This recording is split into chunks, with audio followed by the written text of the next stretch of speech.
Alright guys, sometimes when you have these Yamaha R3, I think mine is 2014 version, the charcoal canister it slides down over the year and it touches the exhaust and it starts melting. So I've been doing a lot of research and a lot of people have been asking.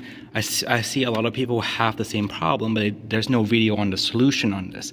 So first of all, you want to inspect it, and to inspect this you have to take out these grips. So in order to do that, there's 8mm bolts, 2 of them, and then once you take it out, you have this tab, these flathead tabs. So you just kind of twist it a little bit, pull out the tab, and then you can pull out the whole thing, and you just kind of inspect, make sure that there's no hole. Usually if you catch it early, you shouldn't have enough hole because these are actually pretty thick.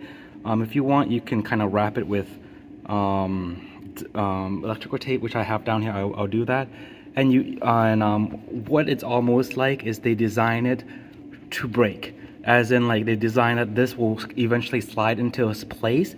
And when you're doing that, you'll take this out, right? It's 2-piece that's clamped onto this, and if it's kind of touching that, which means that it's in the middle and it's not down here where it's supposed to be.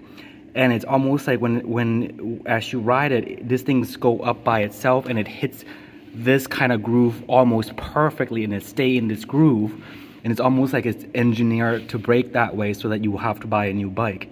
But I caught it early, and the only reason I caught it was I tried to change the oil and this was in the way. So that's how I found it. But yeah, so do that, pull this down. You need to pull this down off this lash that they designed for it, and then you can put it all the way down, and then you put everything back together, and you can kind of put it together. You can also wrap it with electrical tape a little bit, so it might kind of protect any, maybe some area, and then you can go from there. But that's pretty easy fix, right? If you have like huge hole, then you might have to replace this, but in most of the cases you probably don't. You can kind of start it and you can kind of feel if there's air coming out of here, and if there's no air, it should be okay, right? Okay, yeah, that's about it.